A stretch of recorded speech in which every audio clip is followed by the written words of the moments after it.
జాతీయవాద జర్నలిజానికి అసలైన వేదిక నేషనలిస్ట్ హబ్ ని సబ్స్క్రైబ్ చేసుకోండి. నోటిఫికేషన్స్ కోసం బెల్ ఐకాన్ పై క్లిక్ చేయండి. సార్, ఇంకొక వైపు చైనాలోని కొన్ని సిటీస్ సింక్ అవుతున్నాయి అనేది ఒక వార్త. చాలా సిటీస్ లో ఇది ఒక సమస్యగా కనబడుతోంది అనేది వాళ్ళు చెప్తున్నమాట.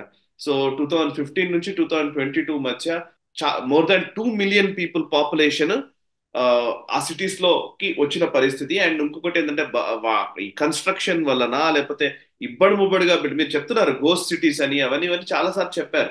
బట్ ఈ సింకింగ్ రిస్క్ గురించి చైనాకు సంబంధించి సిటీస్ మీద అధ్యయనం జరిగినటువంటి వ్యక్తులు పబ్లిష్ చేసినటువంటి జర్నల్స్ తనకు సంబంధించిన డీటెయిల్స్ ఒకసారి వివరాలు చెప్తారా? అండ్ ఇంకొక వార్త కూడా కనబడుతుంది. యాక్చువల్లీ నిజానికి చాలా ఆశ్చర్యంగా అనిపించింది. ఒక చైనీస్ అథ్లెట్ కి సంబంధించినటువంటి వార్త. టాప్ లాంగ్ డిస్టెన్స్ రన్నర్ తనతో పాటు పోటీలో నిలిచిన వ్యక్తులు కావాలనే స్లో డౌన్ అవ్వడం వల్ల తను విజయం సాధించాడని తను చాలా చిరాకు పడిపోయిన పరిస్థితి. సో ఇదేంటి అని తెలిస్తే స్పాన్సర్స్ ఎవరో వాళ్ళని దగ్గర నుంచి డబ్బులు ఇచ్చి వాళ్ళని కొనుగోలు చేశారు అనేది ఒక్కొక్క వర్షన్ వినపడుతుంది. ఈ రెండు వార్తల గురించి ఒకసారి వివరాలు తెలియజేస్తే మనం యూకే కి సంబంధించిన డెవలప్మెంట్స్ లో కూడా వెళ్దాం సార్. కరెక్ట్. చైనీస్ సిటీస్ మనం చూస్తే కనుక 1980 1970 దశకాలలో భారతదేశంలోను చైనాలోను రమారమి అదే పాళ్లలో మనకు అర్బనైజేషన్ ఉండేది. అబౌట్ 30-35% అర్బనైజేషన్ ఉండేది మనకి. ఇప్పుడు స్టోరీ కట్ చేసి చూస్తే చైనాలో 60% అర్బనైజేషన్ అయిపోయింది. చాలా ర్యాపిడ్ అర్బనైజేషన్ జరిగింది. ఇంత ర్యాపిడ్ అర్బనైజేషన్ తోటి మన పట్టణంలో కూడా మనం చూస్తున్నాము. బోర్లు వేసుకుంటున్నాము. 200 మీటర్లు 500 మీటర్లు 600 మీటర్ల కింద వెళ్తున్నాం నీళ్ళ కోసం. మనం గతంలో మనకు 150 మీటర్లు వేస్తేనే మన నీళ్ళు వచ్చాయి. గ్రౌండ్ లెవెల్ అంతా వాటర్ అంతా తగ్గిపోవడంతో నీళ్ళు ఎక్కడ ఉంటాయి? నీళ్లు భూమిలో గ్యాప్స్ ఉంటాయి. ఆ గ్యాప్స్ లో నీళ్లు నిండి ఉంటాయి. నీళ్లు వెళ్ళిపోయినప్పుడు ఏమవుతుంది? అక్కడ గాలి ఉంటుంది. గాలి ఓపెన్ స్పేస్ ఉంటుంది. అంటే భూమికి యొక్క శక్తి పడిపోయి అది కింద పడిపోయేటువంటి ప్రమాదం ఉంది. క్రమేపీ క్షీణిస్తున్నాయి. సో మనం చూస్తే కనుక యావరేజ్గా ఈ రిపోర్ట్ ఏం చెప్తోందంటే రమారమి 3 మిల్లీమీటర్లు ప్రతి సంవత్సరం కురింగిపోతున్నాయి ఈ ఊర్లన్నీ, ఇంక్లూడింగ్ బెయిజింగ్, టింజియాన్ ఇటువంటివన్నీ కూడా కురింగిపోతున్నాయని చెప్పడం జరిగింది. అంతేకాదు షాంఘై లాంటిది కానీ ఇంకా ఎక్కువ, గత 100 సంవత్సరాల్లో రమారమి 3 మీటర్లు కింద పడిపోయిందని చెప్తుంది. అంటే ఎంత అక్కడ కింద గ్రౌండ్ వాటర్ని వీళ్ళు ఎక్స్ట్రాక్ట్ చేశారో. ఇటువంటి బిల్డింగ్లు పెద్ద పెద్ద హై రైజ్ బిల్డింగ్ చాలా బరువు ఉన్నటువంటి వన్నీ భూమి మీద భారం పెట్టడంతో భూమి క్రమేపీ షింక్ అవుతున్న విషయం మనకి ఈరోజు తెలుస్తుంది. అంతేకాదు రమారమి 45% వాళ్ళ పట్టణాలన్నీ కూడా మునుగుతున్నాయి.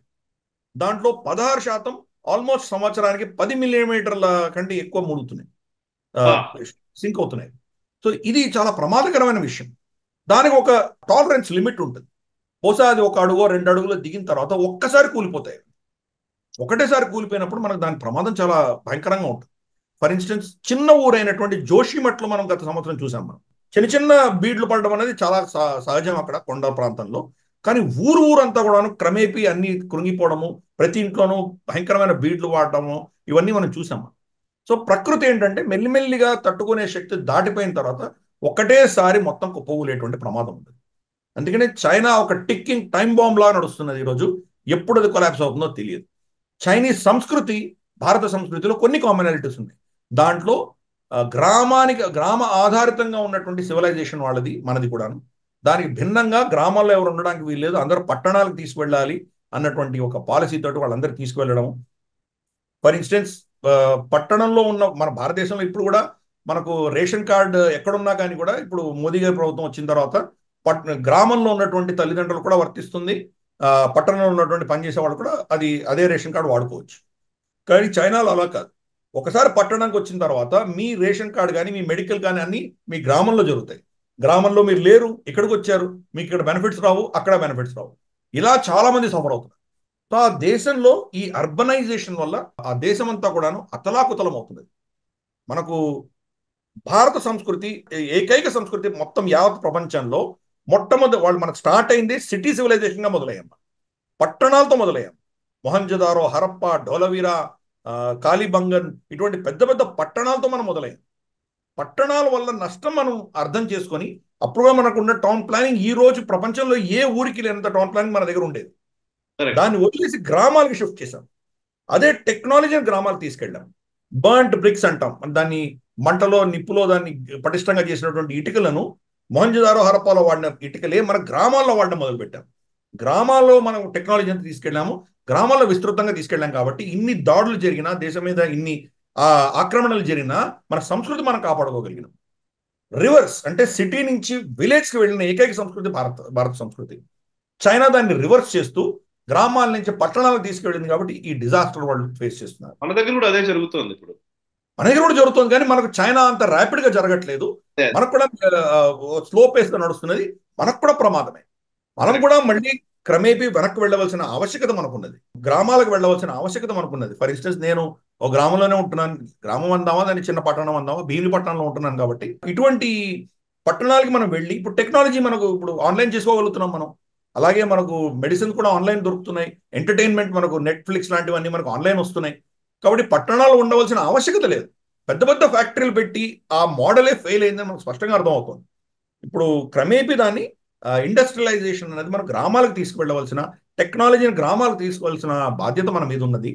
రాబోయే 2-3 దశకాల్లో ఇది కనుక చేయకపోతే మన దేశంలో కూడా చైనాకు పట్టినటువంటి పరిస్థితులు మన దేశంలో కూడా మనం చూసేటువంటి ప్రమాదం. బీజింగ్ మ్యారథాన్ లో చైనీస్ అథ్లెట్ హీ జీ అన్నటువంటి అతను చైనా టాప్ అథ్లెట్ అనమాట. ఈ ఆఫ్రికన్ అథ్లెట్స్ ముందర ఏం తట్టుకోగలడు?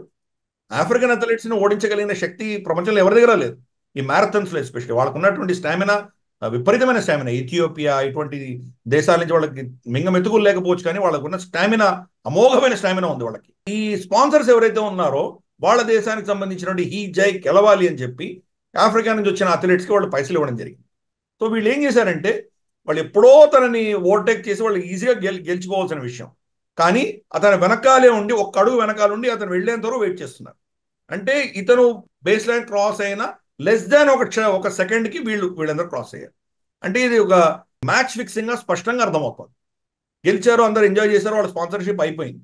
ఎప్పుడైతే ఆ వీడియో వైరల్ అయిందో వాళ్ళ యొక్క మ్యారథాన్ ఏదో బాడీ ఉన్నదో అథ్లెటిక్స్ బాడీ మీద వీళ్ళు ప్రశ్నలు వేయడం మొదలు పెట్టాక వాళ్ళు సిగ్గుతోటి ఏం చేయాలో తెలియక ఫైనల్ గా దాన్ని సస్పెండ్ చేసి, ఆఫీసర్ని సస్పెండ్ చేసి ఈ మెడల్ని అతని దగ్గర నుంచి తీసుకోవడం జరిగింది.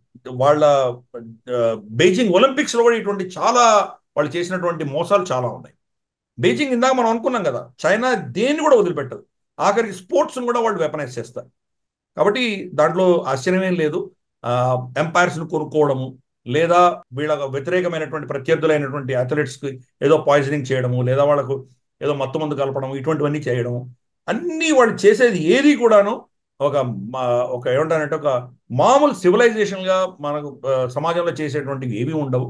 దానికి వ్యతిరేకంగా ఒక ఆసురీ శక్తిగా ప్రవర్తిస్తుంది అది. దాని ఉదాహరణ ఇంత బ్లేటెంట్గా ఈరోజు మనం ఆ మ్యారథాన్లో కూడా చూసాం.